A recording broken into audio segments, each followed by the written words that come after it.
Hello दोस्त, कैसे हैं आप लोग। उम्मीद है कि आप लोग स्वस्थ होंगे और ठीक होंगे। इसी उम्मीद के साथ हम अपने इस टॉपिक की शुरुआत करते हैं। हमारा टॉपिक है सफलता सीरीज पार्ट 9। उससे पहले आपसे कुछ बात कर लेते हैं और आप लोगों को इस नव वर्ष की बहुत बहुत शुभकामना हमारी तरफ से। और आप लोगों ने जो अपने इस नए वर्ष में आपने लक्ष्य रखा होगा, हम ये चाहेंगे आप अपने उस लक्ष्य को इस वर्ष के अंत तक प्राप्त कर लें। और ऐसे तो जीवन में किसी को सब कुछ नहीं मिलता है। जीवन में किसी का काश तो किसी का अगर रह ही जाता है। तो इस चीज को लेकर के आप दुखी मत रहिएगा कि हम इस वर्ष कुछ नहीं कर पाए हैं, उस वर्ष कुछ नहीं कर पाए तो इस वर्ष भी नहीं होगा। आप अपने काम में मेहनत से लगे रहिए और आप पढ़ रहे हैं तो आप अच्छे से पढ़ते रहिए। इसी के साथ हम अपने इस बात को समाप्त करते हैं। क्वेश्चन हमारा ये है, जब 3 की पावर 10 को 7 से भाग दिया जाता है तो शेषफल ज्ञात कीजिए। अगर हम 3 की पावर 10 को 7 से भाग दें तो शेषफल क्या आएगा। आप रिमाइंडर थ्योरम में आप देखे होंगे, 3 की पावर 10 को हमको भाग देना है 7 से। ये कलर कम सही लग रहा है, दूसरा कलर लेते हैं। ये वाला कलर, सॉरी ये वाला कलर, हाँ ये सही है। अगर हम इसमें 7 से भाग दे, देखिए जब भी ऐसा सवाल है तो सबसे पहले 7 के मल्टीपल में और इसके पावर का इतना पावर लीजिए कि दोनों के डिफरेंट में डिफरेंट एक आए। तो हम क्या करेंगे, यहाँ पे 3 की पावर 3 कर देंगे और गुड़े, यहाँ पे पावर 3, 3 3 हो जाएगा, एक 3 बचेगा और 3 की पावर 3 गुड़े 3 हो जाएगा। अब क्या करेंगे, हम इसमें 7 से भाग देंगे भाई। देखो भाई, अगर इसमें हम 7 से भाग दे रहे हैं तो क्या आएगा हमारा, यह आ जाएगा 3 त्रिक 9 त्रिक 27।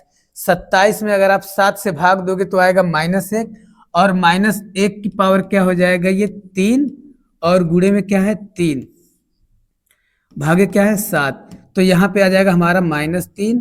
-3 में अगर आप 7 से भाग दोगे मेरे भाई तो शेषफल हम माइनस में नहीं रखते हैं, किस में रखते हैं, प्लस में। तो 7 में से 3 घटा दोगे तो क्या आ जाएगा, आंसर आपका आएगा 4। तो यहाँ पे क्या आंसर आपका आएगा, आंसर 4 आएगा। कौन सा ऑप्शन सही होगा, ऑप्शन नंबर बी।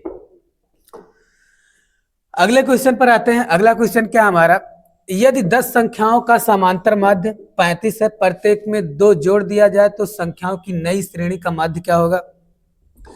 देखो ये कह रहा है 10 संख्याओं का समांतर माध्य 35 है।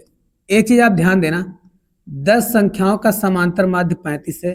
जब आप औसत पढ़ोगे तो वहां आपसे ये बताया जाएगा प्रत्येक संख्या में जो परिवर्तन होता है वही परिवर्तन कहाँ पे हो जाएगा, औसत में। अगर मैं बोल रहा हूं प्रत्येक संख्या में हम 2 जोड़ दे रहे हैं, क्या जोड़ रहे हैं 2, तो औसत में भी 2 जुड़ जाएगा। तो औसत में अगर हम 2 जोड़ देंगे तो क्या हो जाएगा, हमारा औसत कितना हो जाएगा, ये हमारा 37 हो जाएगा मेरे भाई। तो आपका आंसर क्या आ जाएगा, 37, ऑप्शन नंबर ए। ऑप्शन आपका क्या हो जाएगा, ए। अगले ऑप्शन, अब अगले क्वेश्चन पर आते हैं। अगला क्वेश्चन क्या हमारा, एक चीज और है, मैं ये सिर्फ जोड़ने की बात कर रहा हूं। अगर प्रत्येक संख्या में 2 घटाने की बात किया होता तो हम 2 घटा कर आंसर बताते। अगर ये कहता प्रत्येक संख्या को 2 गुना कर दिया जाए तो 2 से गुणा करते। इसका मतलब ये प्रत्येक संख्या में जो परिवर्तन होगा वही परिवर्तन कहाँ पे करना पड़ता है हमको, औसत में। तो हमारा नया औसत क्या हो जाएगा, या नया माध्य हो जाएगा या नया औसत, तो बात वही क्या आ जाएगा, 37। अगले क्वेश्चन पर आते हैं मेरे भाई। ये बहुत बेहतरीन क्वेश्चन है, ये क्वेश्चन कई बार पूछा गया है। क्वेश्चन है, एक संख्या को जब 627 से विभाजित किया जाता है तो शेष 45 रह जाता है। इस संख्या को जब 19 से विभाजित किया जाए तो शेषफल क्या रहेगा।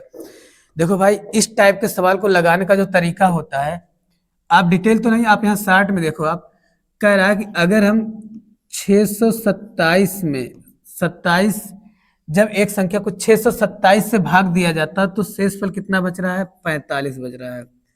शेषफल क्या बच रहा है, 45। और ये कह रहा है जब उसी संख्या को हम 19 से भाग देते हैं, 19 से, तो कह रहा है शेषफल क्या बचेगा। सबसे पहले मेरे भाई इसमें ये देखना पड़ता है कि ये वाली संख्या इससे डिवाइड हो जाएगी कि नहीं। अगर डिवाइड हो जाएगी तब तो हम इसमें भाग देकर 19 से ये पता कर लेंगे कि शेषफल क्या आएगा। जो यहाँ पर 19 से भाग देने पर शेषफल आएगा वही हमारा आंसर हो जाएगा। और अगर ये विभाजित नहीं होता है तो हम बताते हैं इसका आंसर हम ज्ञात नहीं कर पाएंगे। यहाँ पे ये विभाजित हो जाएगा। देखो 19 तियां 57, 5 62, फिर 57, फिर 19 तियां 57, ये कट जाएगा। तो इसमें 19 दूना 38, शेषफल क्या आ जाएगा 7। तो आपका आंसर क्या सही होगा मेरे भाई, ए। ऑप्शन नंबर ए सही होगा यहाँ पे। हम अगले क्वेश्चन पर आते हैं। अगला क्वेश्चन क्या हमारा, हाँ ये बेहतरीन क्वेश्चन, ये बहुत पूछा जाता है। आपसे ये पूछा जाएगा 9, 17 और 27 का चतुर्थानुपाती ज्ञात करें, या आपसे ये पूछा जाए 9, 17 और 27 आगे यक्स दे देगा, आपसे पूछा जाएगा क्रमागत अनुपात में है तो यक्स का मान ज्ञात करो। जब भी आपको तीन संख्या दिया रहे, 9 है, 17 है और क्या है 27 है, इस प्रकार का सवाल जब भी है तो आप कैसे डील करोगे इन्हें। और चतुर्थानुपात मान लेते हैं यक्स है, तो ये ऐसे कर लेना, इसको वैसे, तो ये हो जाएगा हमारा 9/17 बराबर 27/x। ऐसे सवालों को ऐसे लगाते हैं, रटना नहीं है कोई चीज। देखो इधर जाएगा तो ये 9x हो जाएगा और बराबर हो जाएगा 27 × 17। 9 1 के 9 3 27, तो 17 3 क्या हो जाएगा 51। तो आपका आंसर क्या आएगा मेरे भाई 51। कौन सा ऑप्शन सही होगा, ऑप्शन नंबर सी सही होगा। अगले क्वेश्चन पर आते हैं। एक व्यापारी अपने सामान पर क्रय मूल्य से 20% ज्यादा अंकित करता है। यदि वह 5% छूट दे तो अंकित मूल्य में प्राप्त लाभ प्रतिशत क्या होगा। देखो हमसे ये कह रहा है, अगर मान लेते हैं अंकित मूल्य क्या है 100, क्रय मूल्य 100, 20% अधिक अंकित किया तो कितना हो जाएगा, ये 120 हो जाएगा। अभी कह रहा है 100 का 20% 20 होगा, तो अधिक किया तो 120 हो गया। अब कह रहा 5%, इस पे अगर आप बताओ 5% का छूट देगा तो 10% तो कितना हो जाएगा 12, तो 5% कितना हो जाएगा 6 का छूट दे देगा तो कितना हो जाएगा 114। अब आप ये बताओ 100 से ये 114 हो गया, कितने परसेंट का हमें प्रॉफिट हुआ है 14%। तो कौन सा ऑप्शन सही होगा मेरे भाई, बी, ऑप्शन नंबर बी। ऐसे सवालों में कुछ नहीं करना रहता, जैसा जैसा वो बोले वैसा वैसा करते जाओ आप। क्वेश्चन नंबर 6 है। हाँ इस सवाल को लगाने के लिए तरीका जो बता रहे हैं मेरे भाई वैसे लगाइएगा आप। क्वेश्चन दिया, दो क्रमागत विषम संख्याओं का गुणनफल 399 है, उसमें छोटी संख्या ज्ञात कीजिए। इसमें कह रहा छोटी संख्या क्या होगा, देखिए इसमें दो क्रमागत विषम संख्या बोला, तो दो क्रमागत ऐसे अगर आप मान के लगाओगे दो घात समीकरण बनेगा, वहां पे लगाने में बहुत टाइम व्यतीत होगा। तो इससे अच्छा ये होगा कि हमारे पास जो संख्या इसका हम फैक्टर कर लेते हैं। तो इसका हम फैक्टर करेंगे, 3 से काटेंगे, 3 1 के 3 53 3 53, फिर 3 से नहीं कटेगा 7 से कटेगा, 7 1 के 7, 7 1 के 7 और देखो 6 7 63, ये हो जाएगा 19, 19 से कटेगा 1 आ जाएगा। देखो 7 3 21 और 19, यानी दो संख्या हमारे पास क्या बची है भाई 21 और क्या 19। क्या पूछ रहा है हमसे, छोटी संख्या, छोटी संख्या क्या होगी मेरे भाई 19 होगी। तो आपका आंसर यहाँ पे क्या हो जाएगा 19। ऐसे ही आता है, तीन क्रमागत विषम संख्याओं का गुणनफल क्रमागत दिया रहेगा तो आप उसको वैसे लगाइएगा। आप क्या करेंगे, फ्रैक्शन कर लेंगे, फ्रैक्शन करने के बाद वहां विषम संख्याओं का जोड़ा बनाइएगा। आपसे जो पूछा रहेगा, छोटी संख्या पूछा रहेगा, छोटी बड़ी संख्या पूछा रहेगा तो बड़ी संख्या वो लगाइएगा। अगले क्वेश्चन पर आते हैं। पी ने एक वस्तु 1600 रुपए में खरीदा तथा 10% लाभ पर बेच दिया। यदि इस वस्तु को 1840 रुपए में बेचा होता तो लाभ प्रतिशत कितना बढ़ जाता। देखो 1600 रुपए में बेचने पे उसे तो 10% का लाभ हुआ है। कितने का लाभ हुआ है 10% का।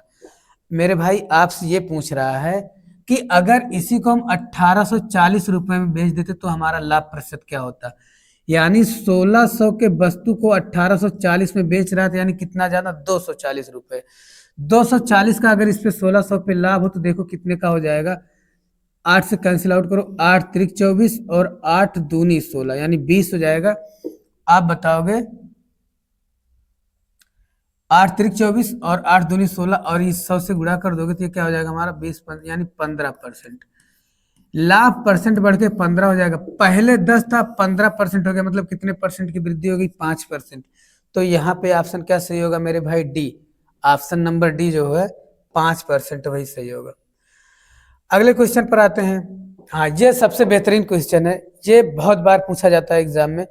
इस सवाल को आप कैसे लगाओगे, देखो एक मेज को 10% लाभ पर बेचा गया है। यदि इसका क्रय मूल्य 5% कम कर दिया जाए तो यह 7 रुपए अधिक पर बिकता है तथा 20% लाभ होता है। मेज का क्रय मूल्य ज्ञात कीजिए। देखो, अगर मैं ये मान लेता हूं क्रय मूल्य कितना है, 100 है, 10% लाभ पर बेचा मतलब 110 रुपए में बेचा, ये हमारा पहला विक्रय है, विक्रय मूल्य है। अब ये कह रहा है अगर 5% कम में खरीदा होता, यानी 5% कम में खरीदने का मतलब 95 में खरीदा होता, और क्या बोल रहा है 7 रुपए अधिक में बेचा होता। देखो, जब 7 रुपए अधिक में बेचेगा तो 20% का लाभ, इसका 20% क्या हो जाएगा मेरे भाई, 19 हो जाएगा। तो हम इसमें 19 जोड़ देंगे तो ये हमारा 114 हो जाएगा। यानी पहले हम बेच रहे हैं 110 में, अब बेच रहे हैं 114 में, दोनों का डिफरेंट कितना मेरे भाई, 7 है। तो आप क्या बताओगे, 4% बराबर कितना है, 4% बराबर 7 है। हमसे पूछ रहा है 100% बराबर क्या होगा, तो 25 चौके 100, 7 गुणे आप 25 कर दीजिए मेरे भाई, आपका आंसर जाएगा 175। तो आपका आंसर क्या सही होगा, 175। शहर में कितने लोग मिले, सब भूल गए कुछ याद नहीं, एक शख्स किताबों जैसा था, उस शख्स जुबानी याद हुआ। आज के लिए बस इतना ही, मिलते हैं आपसे नेक्स्ट क्लास में।